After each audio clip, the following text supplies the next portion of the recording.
ഇപ്പോൾ യുദ്ധം നടക്കുന്ന ഈ യുദ്ധത്തിൽ ആര് ജയിക്കുമോ? യുദ്ധത്തിൽ മനുഷ്യർ ജയിച്ചാൽ മതിയെന്നാണ് എൻ്റെ ആഗ്രഹം. എനിക്കൊന്നാണ് വിചാരിക്കുന്നത്, മനുഷ്യരില്ലെങ്കിൽ മനുഷ്യത്വമെങ്കിലും ജയിക്കും. ഞാൻ ഈ അവസാനം സംസാരിക്കാം എന്ന് തീരുമാനിച്ചൊരു ചെറിയ കാരണമുണ്ട്. ഇത്രയും ആൾക്കാർ സംസാരിച്ചു കഴിയുമ്പോൾ എന്തോരം നുണകളാണ് എന്നെ പറ്റി പറയുന്നത് എനിക്ക് അറിയാൻ വേണ്ടിയിരിക്കുന്നത്. ഞാൻ എങ്ങനെയാണ് അഹങ്കരിച്ചു, ക്യാമറ ഷൂട്ട് ചെയ്യാൻ വന്നില്ല, 3 ദിവസം ഞങ്ങൾ കാത്തിരുന്നു എന്നൊക്കെ പറയുന്നത് വിചാരിച്ചു. ആരും അങ്ങനെ പറഞ്ഞില്ല. ഏതായാലും വളരെ സന്തോഷം. ചന്ദ്രൻ, ഈ ടി.വി. ചന്ദ്രന് ഞാൻ സിനിമ കാണാൻ സിനിമയോ ആഗ്രഹിച്ചു തുടങ്ങിയ കാലത്തിന് ശേഷം കാണുന്ന ഏറ്റവും വലിയ വിപ്ലവകാരിയായ സിനിമയായിരുന്നു. ശരീരത്തിലുള്ള സകല രോമങ്ങളും പ്രദർശിപ്പിച്ചിട്ടാണ് പുള്ളി ആ സിനിമയിൽ നിർവഹിച്ചത്. അന്നത്തെ ആൾക്കാർക്ക് അതൊരു വലിയ പുച്ഛമായിട്ടൊക്കെ തോന്നിയിരുന്നു. എന്നൊക്കെയാണെങ്കിൽ വളരെ കുട്ടിഘോഷിക്കപ്പെടുന്ന സിനിമകളായിരുന്നിരിക്കുക. ചന്ദ്രൻ്റെ കൃഷ്ണൻകുട്ടി എന്ന സിനിമ ഈ ശേഷം അല്ലേ കമനിയാണ് ആദ്യം. കമനി നന്ദി ചുവന്നപ്പെടുന്ന സിനിമയാണ് ആദ്യം. അത് അന്നത്തെ കാലത്ത് വിപ്ലവകാരികളെ പറ്റിയുള്ള സിനിമകൾ തന്നെയാണ്. അത് തന്നെ, ആ സിനിമ തന്നെ ഒരു വിപ്ലവമായിരുന്നു. പക്ഷെ ഞാൻ ആ സിനിമ കാണുന്ന സമയത്തൊക്കെ ഞാനൊരു വിദ്യാർത്ഥിയാണ്. അദ്ദേഹത്തെ വളരെ ആരാധനയോട് നോക്കുകയും എൻ്റെ സീനിയറായിട്ട് പഠിച്ചിരുന്ന പവിത്രൻ അദ്ദേഹത്തിൻ്റെ വളരെ അടുത്ത സുഹൃത്താണ്. പവിത്രൻ വഴി എന്തെങ്കിലും ഒരു ചാൻസ് കിട്ടുമോ എന്ന് ഞാൻ ശ്രമിക്കാതിരുന്നില്ല. അതൊന്നും ശരിയായില്ല. ഞാൻ ചാൻസ് വേണ്ടി ശ്രമിക്കാത്ത ആൾക്കാർ ആരും എൻ്റെ വീട്ടിലുള്ള ആൾക്കാർ വെച്ച് ബാക്കി എല്ലാവരും ചോദിച്ചില്ല.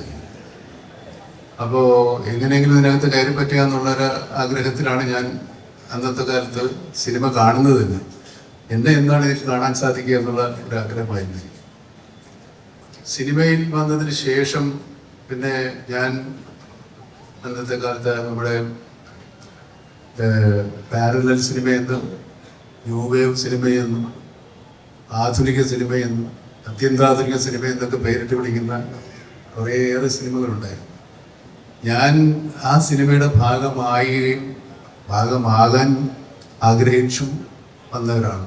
അത് കുട്ടിക്കാലത്ത് മാത്രമേ എനിക്ക് കുതിരപ്പുറത്ത് ഓടിപ്പോയെന്ന വെടിവെക്കുന്ന വില്ലന്മാരെ ഇടിച്ചു വീഴ്ത്തുന്ന നായകനാകണമെന്ന് ആഗ്രഹമുണ്ടായി.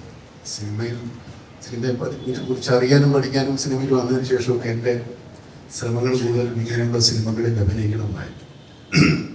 അങ്ങനെയുള്ള സിനിമകൾ അഭിനയിക്കാൻ കിട്ടിയ ഒരു അവസരം ഞാൻ ഒഴിവാക്കിയിട്ടുണ്ട്. ഒരുപക്ഷെ 100 ദിവസം ഓടുകയോ അല്ലെങ്കിൽ അത്ര വലിയ സിനിമ ഹിറ്റുകളാവുകയോ ചെയ്യുന്ന സിനിമകളായിരുന്നില്ല അന്ന് ഈ പറയുന്ന സിനിമകളൊന്നും. ഒരുപാട് സിനിമ മോഹികളുടെ സിനിമകൾ ഞാൻ അഭിനയിച്ചിട്ടുണ്ട്. പ്രത്യേകിച്ച് വലിയ വരവൊന്നും ഉണ്ടായിട്ടില്ല. എന്നാലും എനിക്കതൊക്കെ എൻ്റെ ആഗ്രഹങ്ങളിൽപ്പെട്ടതായിരുന്നു. അന്ന് ഭരതൻ, പത്മരാജൻ, മോഹൻ അങ്ങനെയുള്ള ഈ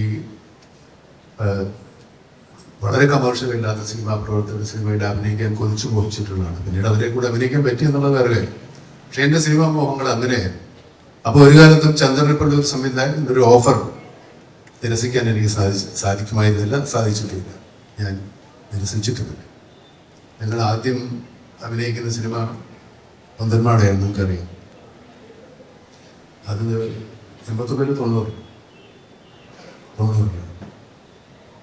90-ലാണ്. എനിക്ക് ശ്രീരാമൻ, ഇവിടെ വി കെ ശ്രീരാമൻ, അദ്ദേഹത്തിൻ്റെ അമ്മാവനാണ് സിനിമയുടെ CV ശ്രീറാം ആണ് സിനിമയുടെ കഥാകൃത്ത്. 2 കഥകളാണ് അതും. അതൊന്നും തന്നെ 2 കഥകളാണ്.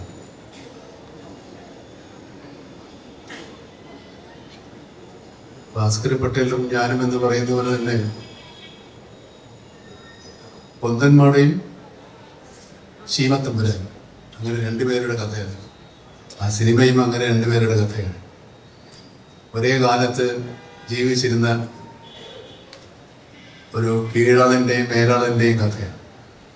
പക്ഷേ അത്ഭുതകരമായ ഒരു സൗഹൃദം അവരിൽ ഉണ്ടാവുകയും പരസ്പരം ഒരേ വികാരം, ഒരേ അനുഭവം, ഒരേ കാഴ്ചപ്പാട് ജീവിതത്തിൽ ഉണ്ടാകുന്ന ഒരു കീഴാളനും ഒരു മേലാളനുമാണ്.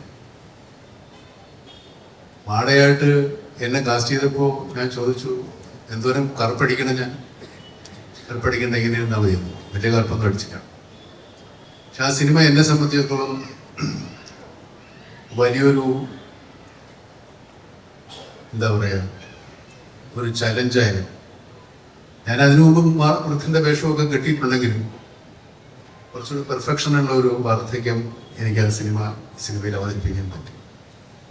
വളരെ ഊർജ്ജസ്വലനായ ഒരു ചെറുപ്പക്കാരനായിട്ടും തീരെ വയ്യാത്ത ഒരു വൃദ്ധനായിട്ടും വയോവൃദ്ധനായിട്ടും അഭിനയിക്കാൻ സാധിച്ചു ഒരു സിനിമ. ആ സിനിമയുടെ ഷൂട്ടിംഗ് സമയങ്ങളിലൊക്കെ വളരെ രസകരമായ പരിപാടികളുണ്ടായിരുന്നു. അതൊക്കെ ഒരുപാട് വിശദീകരിക്കാവുന്ന കാര്യങ്ങളാണ്. ചന്ദ്രനും ഈ സിനിമയുമായിട്ട് സഹകരിച്ച ആൾക്കാർ ഇൻക്ലൂഡിങ് ഇവരൊക്കെ, ക്യാമറമാൻ വേണുൾപ്പെടെ അദ്ദേഹം, അങ്ങനെയുള്ള എല്ലാവരും രസകരമായ കാര്യങ്ങളായിരുന്നു. ഞാൻ ആ സിനിമയിലെ ഈ എന്തായാലും പറയാ, ഈ കാളയെ മുഖത്തിൽ കെട്ടിയിട്ട് താഴെ ഒരു പലക വെച്ചിട്ട് ഈ കാളയെ ഓടിക്കുന്നു.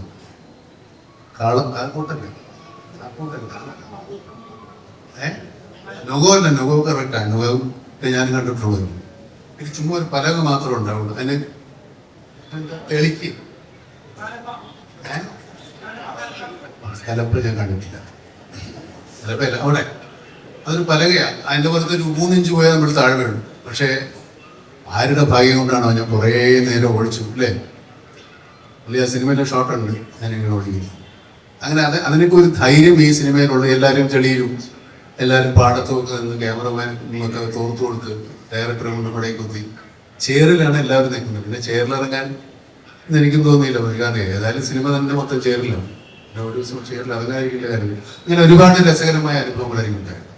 ആ സിനിമ ഈ പറയുന്ന പോലെ മനുഷ്യരുടെ രാഷ്ട്രീയം പറയുന്ന, മനുഷ്യപക്ഷം പറയുന്ന സിനിമയാണ്. അത് പ്രത്യേകിച്ച് പക്ഷമുള്ളൊരു സിനിമയല്ല, മനുഷ്യരുടെ പക്ഷം പറയുന്ന സിനിമയാണ്. ഈ 2 മനുഷ്യർ തമ്മിലുള്ള സ്നേഹബന്ധത്തിൻ്റെ കഥയാണ്. അവരുടെ സമൂഹത്തിൽ അവരുടെ സ്ഥാനങ്ങളോ അവരുടെ വർണ്ണ വ്യത്യാസങ്ങളോ ഒന്നും ആ സിനിമയിൽ ആ കഥാപാത്രങ്ങൾക്ക് ഒരിക്കൽ പോലും ആലോചിക്കുകയോ ചിന്തിക്കുകയോ പോലും ചെയ്തിട്ട്.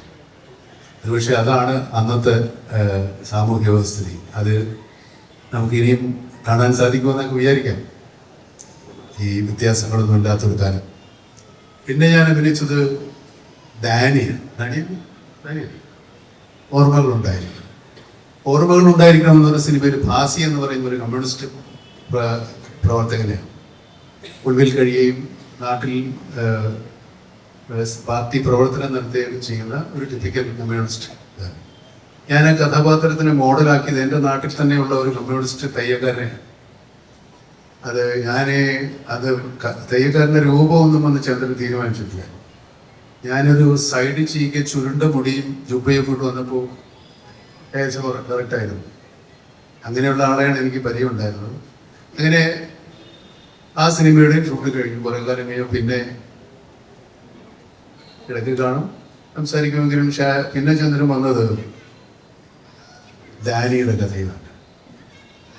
ഡാനിയുടെ കഥയിലും എനിക്ക് പരിചയമുള്ള ആളുകളൊക്കെ, അല്ലെങ്കിൽ എനിക്ക് പരിചയമുള്ളൊരു പശ്ചാത്തലത്തിലാണ് ആ സിനിമ നടക്കുന്നത്. ഒരു കടലോര ഗ്രാമത്തിൽ ഉള്ള ഒരു ക്രിസ്ത്യാനി, അനാഥനായ ക്രിസ്ത്യാനിയുടെ കഥയാണ് ഡാനി. ഡാനിയുടെ സിനിമയിൽ ഡാനിയുടെ കഥാപാത്രത്തെക്കാളും മറ്റു കാര്യങ്ങളൊക്കെ ഒഴിച്ചു നിർത്തിയ ഡാനി വളരെ പ്രധാനപ്പെട്ട ഒരു കാര്യം ചന്ദ്രൻ പറയുന്നുണ്ട്. നമ്മളൊരു പക്ഷേ ശ്രദ്ധിച്ചു കാണാം, ശ്രദ്ധിച്ചിട്ടില്ലായിരുന്നു. ഡാനിയുടെ ജീവിതം, നമ്മുടെ നാട്ടിൽ നമുക്ക് സ്വാതന്ത്ര്യ സമരം നടന്നു, നമുക്ക് സ്വാതന്ത്ര്യം കിട്ടി, കുറേ കാലം ഇങ്ങനെ സ്വാതന്ത്ര്യ സമരവും കാര്യങ്ങളൊക്കെ ആയിട്ട് നടക്കുന്നുണ്ട്. നമുക്ക് സ്വാതന്ത്ര്യ സമര സേനാനികളായ കുറേ നേതാക്കന്മാരെ മാത്രമേ അറിയൂ.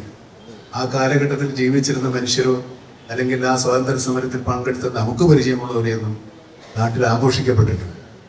അതുപോലെയാണ് ഡാനിയുടെ ജീവിതത്തിൻ്റെ പ്രധാന മുഹൂർത്തങ്ങളിലൊക്കെ കേരള രാഷ്ട്രീയത്തിലെ ഒരുപാട് പ്രധാനപ്പെട്ട കാര്യങ്ങൾ നടന്ന ദിവസങ്ങളാണ്. സൗകര്യപ്പെട്ട ആ സിനിമ ഇന്ന് ഒന്ന് പോയി കണ്ട EMS മന്ത്രിസഭ വന്നതും AK ആന്റണി രാജിവെച്ചതും എല്ലാം ഡാനിയുടെ ജീവിതത്തിൽ ഒരു ചലനവും ഉണ്ടാക്കിയില്ലെങ്കിലും ആ ദിവസങ്ങളിലൊക്കെ ഡാനിയുടെ ജീവിതത്തിലും ഉണ്ടായിട്ടുണ്ട് എന്നുള്ളതാണ് ഞാൻ പറയാൻ ഉദ്ദേശിച്ചത്. സിനിമ കണ്ടാലും അത് മനസ്സിലാവുള്ളൂ. എനിക്കൊന്ന് പറഞ്ഞു ഫലിപ്പിക്കാൻ സാധിച്ചിട്ടില്ലെന്ന് തോന്നി. ചന്ദ്രൻ വരുമ്പോൾ പറയുക. ഡാനി അഭിനയിക്കുമ്പോൾ മറ്റേ കാര്യം പറയണം. അത് നിങ്ങൾ പറഞ്ഞത് ഞാൻ പറയുന്നില്ല. ഡാനി സംസാരിക്കുമ്പോൾ ഡാനിയുടെ ഞാൻ ചോദിച്ചു. ആ സൗഹൃദം ഇപ്പോഴും നിൽക്കുന്നുണ്ട്. ഇടക്കിടക്ക് പല സിനിമകളുടെയും കഥയെ പറയും. ഇനി അങ്ങനെ എല്ലാ സിനിമയുടെയും കഥകളും ഇഷ്ടപ്പെടണമെന്നില്ല. ഞങ്ങൾ തമ്മിൽ പലതരത്തിലുള്ള യുദ്ധങ്ങളും ഉണ്ടായിട്ടുണ്ട്. പലപ്പോഴും ഞങ്ങൾ രണ്ടുപേരും തോക്കും, ചിലപ്പോൾ ഞങ്ങൾ ജയിക്കും, ഒരാൾ ജയിക്കും, അങ്ങനെയൊക്കെ ഉണ്ടായിട്ടുണ്ട്. എല്ലാ യുദ്ധങ്ങളിലും ഉണ്ട്. അങ്ങനെ ഇപ്പോൾ യുദ്ധം നടക്കുന്ന ഈ യുദ്ധത്തിൽ ആര് ജയിക്കുമോ? യുദ്ധത്തിൽ മനുഷ്യർ ജയിച്ചാൽ മതിയെന്നാണ് എൻ്റെ ആഗ്രഹം.